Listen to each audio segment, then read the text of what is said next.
excited today. We're going to get on the Empire Builder and we're going to travel by train from Seattle to Chicago. It's going to take a couple of days.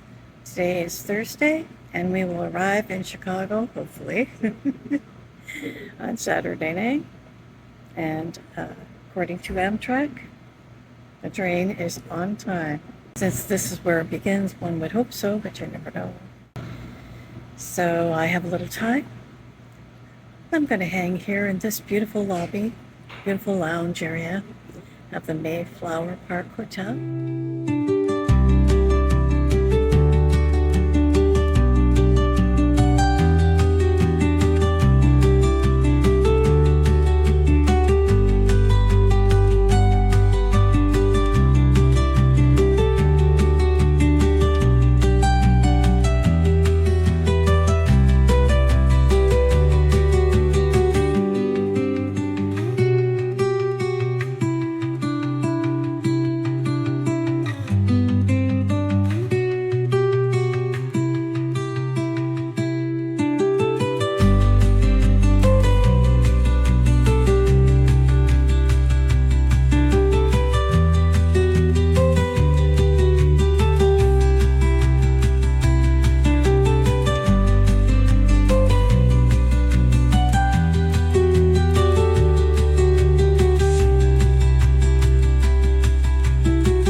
There's a fair bit of background noise here, but I hope you can hear me. This hotel was built in 1927. Yes, in the age of Prohibition. And it's a beautiful hotel. It's been fully renovated.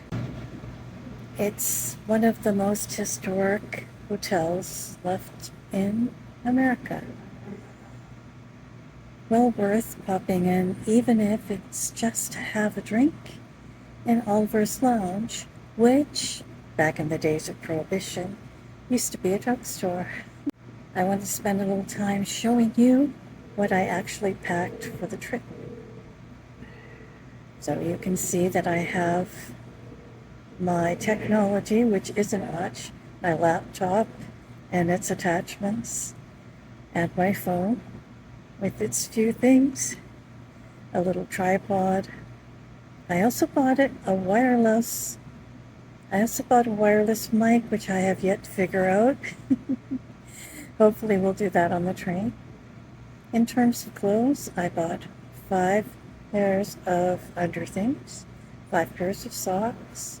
I have 3 short sleeve t-shirts, one of which I'm wearing, 1 long sleeve shirt. I have my toiletries, which aren't much. And that's just about it. A few extraneous things, like some extra vitamin C. I also brought some sanitary wipes and masks, because you never know. A couple of empty shopping bags, little things like that. And then, of course, I have the bag I purchased to carry my laptop in. They call that a personal item. And I just have in there a few things, pens, notepads. I keep my phone in there and my laptop. And I sling that over my shoulder with my pack on my back. And I'm ready to go.